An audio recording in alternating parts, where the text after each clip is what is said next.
Hey guys, what's good? I'm Andre from the Trading Crew, and on this channel we're looking at stocks I love, stocks you love, and most importantly stocks nobody should love.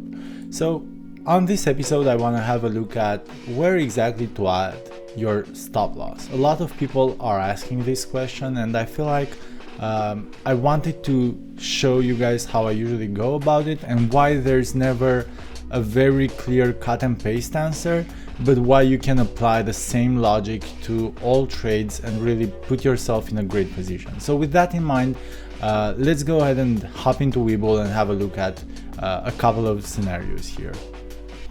Cool. So the two stocks that I want to have a look at here today are CCL and AMD, because I feel like they both offer different setups. So with CCL here, let's say that you want to get in. You know that CCL is going to most likely be profiting from the vaccination going really well and from the reopening, and obviously we've identified here an ascending trend. So with that in mind, where exactly would I be placing my stop loss? So if I decide to go in here today, although I would probably just wait another day or two, I think CCL is gonna retrace here a bit, so I would probably decide to wait a day or two before going in. But let's say that I go in today and have a very long outlook, so don't really mind about the potential 2-3% that CCL might retrace before going higher. Obviously, since we have so much potential upside, the downside here of 1% is absolutely nothing you should be worried about. So first off, the first way that you can think about your downside is just a percentage of your possible upside. It really also depends on your long-term view here. Are you willing to wait until something like this reaches back to previous highs, which would be a 60% range? In that case, it's okay to allow it to retrace maybe 5-7%. I know a lot of people say 5% would be a good retracement stop loss, but I really think that it differs from stock to stock. So with that in mind here, the first place where I would be thinking about placing a stop loss would be this horizontal support line here right below $24.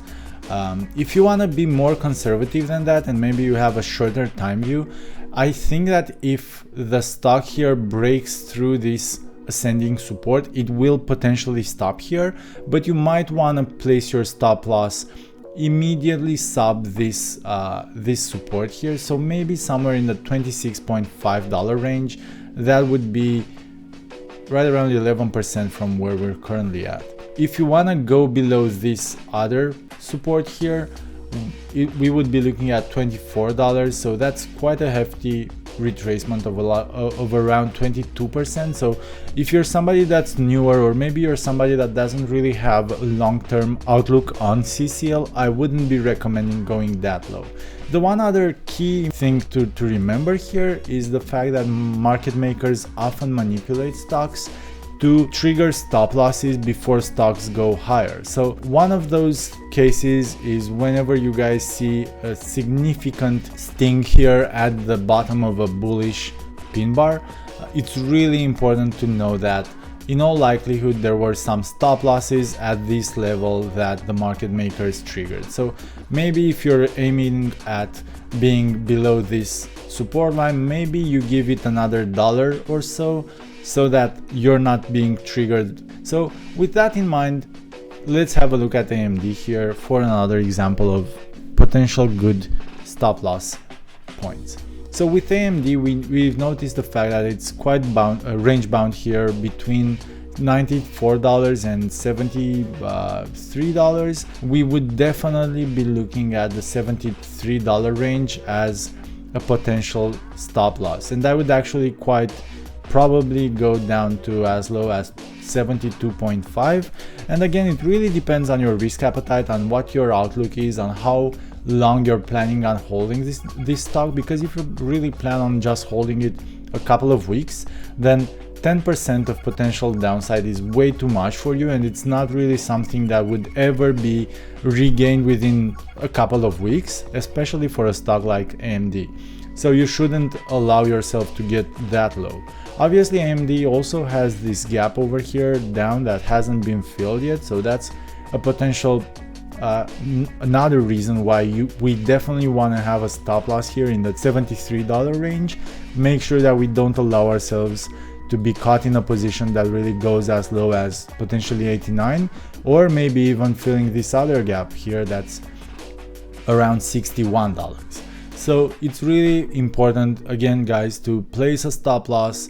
They don't have to be like, I hate it when people say just put a stop loss of 5%. Why? You might be at a very important support line that's marginally below that 5%, and you're stopping out, and then the stock touches that support line and just rockets up to the moon thereafter, and you're finding yourself in a really bad spot. So my first advice here would be to do technical analysis on the stock, see exactly where the support may potentially be, see if there's any resistance coming up, and then based on that you can make an educated assumption here. You might even want for AMD here to place a trailing stop loss, because if we have a look at AMD here, it just now on the 4-hour 180-day chart, it just